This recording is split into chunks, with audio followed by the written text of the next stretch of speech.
Hoje vamos conversar sobre as glândulas paratireoides. As glândulas paratireoides são glândulas muito pequenas que ficam por detrás da glândula tireoide. Toda vez que o cirurgião de cabeça e pescoço for operar uma tireoide, todo cuidado deve ser dado para a preservação das glândulas paratireoides. As glândulas paratireoides são dos últimos órgãos que nós seres humanos soubemos que tínhamos. Foi o curador do Museu Nacional de História Natural de Londres, Sir Richard Owen, que, dissecando um rinoceronte indiano, se deparou com a grande glândula tireoide desse rinoceronte e lá descobriu 4 bolinhas, como se fossem bolinhas de bola de ping-pong, e nos apresentou a primeira descrição anatômica. É bacana registrar que a história do conhecimento humano é um somatório de esforços individuais e coletivos. Toda essa história do rinoceronte ocorreu por volta de 1850. Em 1863, o patologista alemão Rudolf Virchow também pôde contribuir identificando melhor a paratireoide. E mais à frente, por volta de 1880, um estudante sueco de apenas 25 anos, Ivar Sandström, conseguiu elucidar num trabalho primoroso todos os aspectos possíveis naquela época das glândulas paratireoides. Infelizmente, o seu estudo não foi tão bem reconhecido, o que gerou no próprio estudante e depois médico grande desgosto profissional. Mas a sua contribuição foi notável e hoje se reconhece seu nome como um dos principais responsáveis por tudo que conhecemos das glândulas paratireoides. As glândulas paratireoides, elas têm um papel fundamental no metabolismo do cálcio e dos ossos no nosso corpo. Nós gostamos de falar da alegoria da balança entre o cálcio no sangue e o paratormônio produzido pelas paratireoides. As paratireoides produzem o paratormônio, que tem o papel de retirar, quase que vampirizar, extrair o cálcio do nosso depósito de minerais, que são os ossos, tirando o cálcio e jogando no sangue. Toda vez que o sangue passa nas paratireoides com muito cálcio, as paratireoides entendem que elas têm que diminuir a produção de paratormônio para menos cálcio ser extraído dos ossos e os rins lavarem, limparem esse sangue com excesso de cálcio, transformando, portanto, a quantidade de cálcio numa quantidade normal. Da mesma forma, toda vez que o sangue passa pelas paratireoides com muito pouco cálcio, as paratireoides entendem que elas têm que elevar a produção de paratormônio para mais cálcio ser extraído dos ossos e, com isso, a quantidade de cálcio normalizar no sangue, respeitando e protegendo o nosso corpo em diversas atividades e reações metabólicas. Quando uma paratireoide adoece, o que ocorre é meio que a quebra desse balanço. Então, a paratireoide doente, ela acaba não interpretando, perdendo a conexão e a harmonia com o nosso corpo.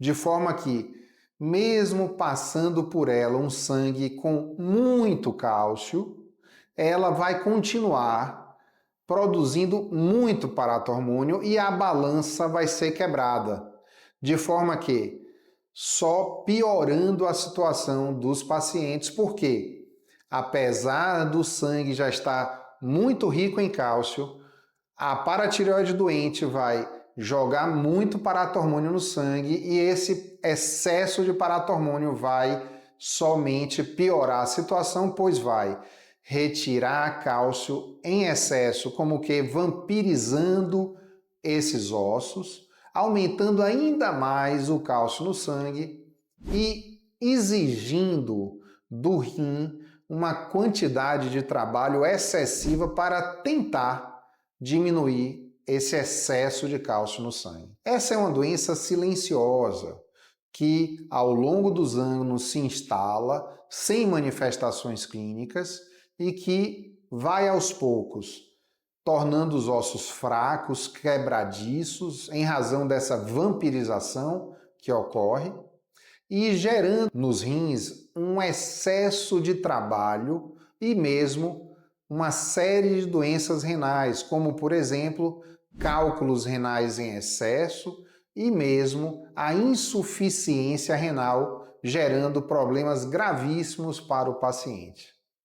Por ser uma doença silenciosa, é muito importante o grau de suspeição dos médicos frente a esse paciente. Pacientes que têm fraturas ósseas e que o cirurgião ortopédico as fixa, as corrige e essa fratura não consolida, está aí uma situação de suspeita de doença da paratireoide de fundo.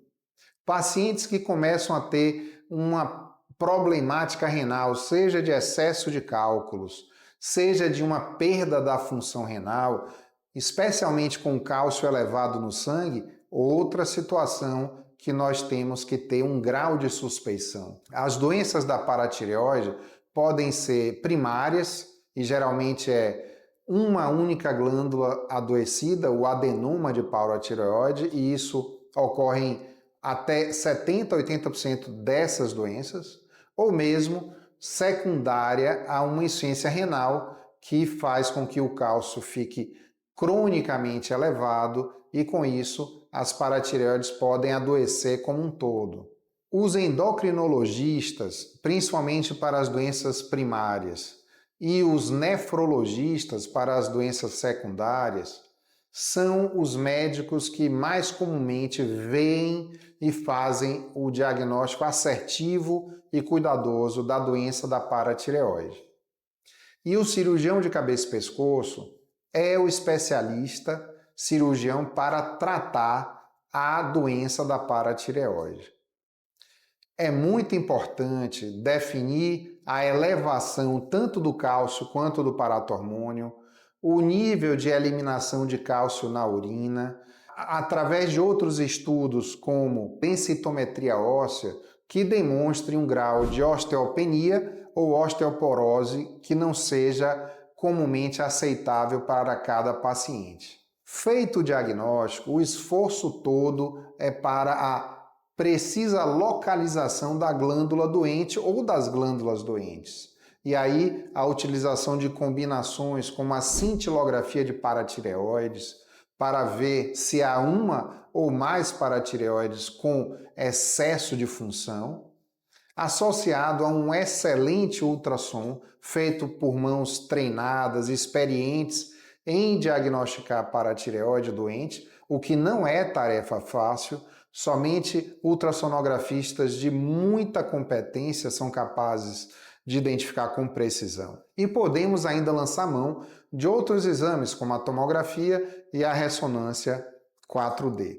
A combinação da cintilografia mostrando a função, qual a paratireoide está disfuncionante, e havendo uma coincidência com o exame de imagem localizatório, ultrassom, tomo ou ressonância, fecha o diagnóstico preciso de qual paratireoide ou quais paratireoides estão doentes. Com a coincidência desses exames, o cirurgião tem um mapa à mão para fazer a cirurgia minimamente invasiva, com a maior precisão e menos manipulação do paciente.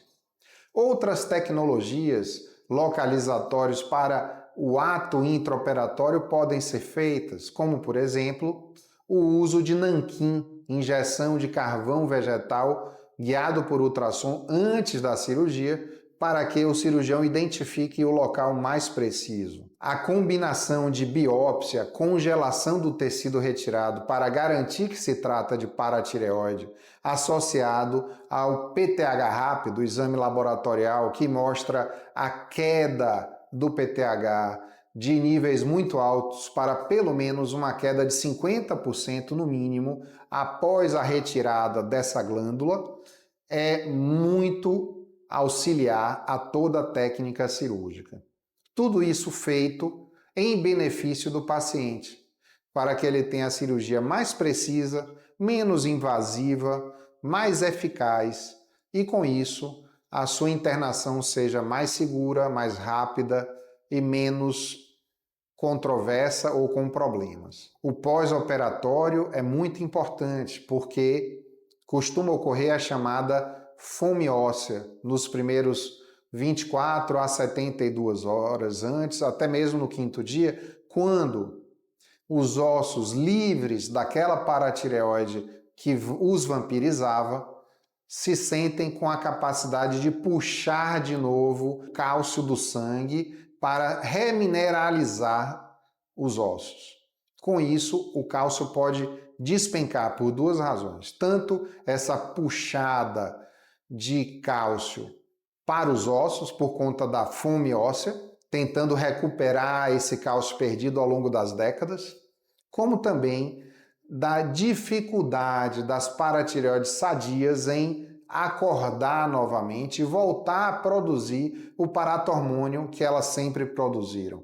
É importante lembrar que ao longo das décadas, essa paratireoide doente produzindo excesso de paratireoide faz com que as paratireoides sãs parem de sua produção, porque elas conseguem manter a conexão com o que está ocorrendo. Então, às vezes, as paratireoides sãs estão há 10 anos sem funcionar. E aí, quando nós conseguimos tirar a doença, há um acordar, um despertar paulatino de alguns dias para que as paratireoides voltem a entregar a quantidade de paratormônio aceitável e que mantenha um nível de cálcio bom.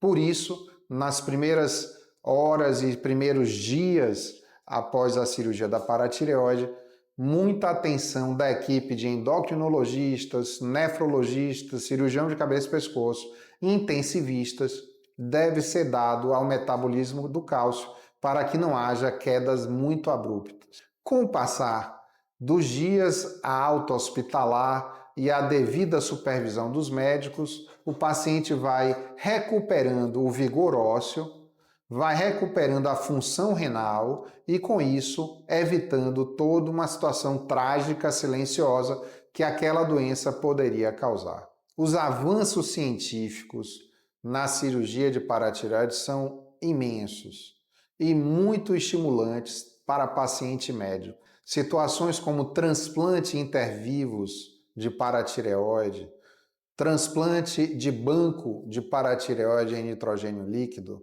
enfim, as possibilidades de cuidados e tratamento dos pacientes, tanto aqueles que têm excesso de produção de paratormônio, quanto diminuição da produção do paratormônio, são muito estimulantes e dão muita esperança para que o médico possa cada vez mais oferecer a seus pacientes o melhor tratamento possível.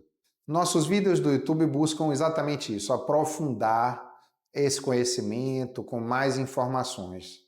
Eu linkei abaixo várias plataformas que permitem com que nós possamos continuar conversando, interagindo, seja no Instagram, TikTok, YouTube, porque será para mim uma satisfação, seja aqui ou nas outras plataformas, responder suas dúvidas, poder interagir contigo e ajudar a esclarecer qualquer questão.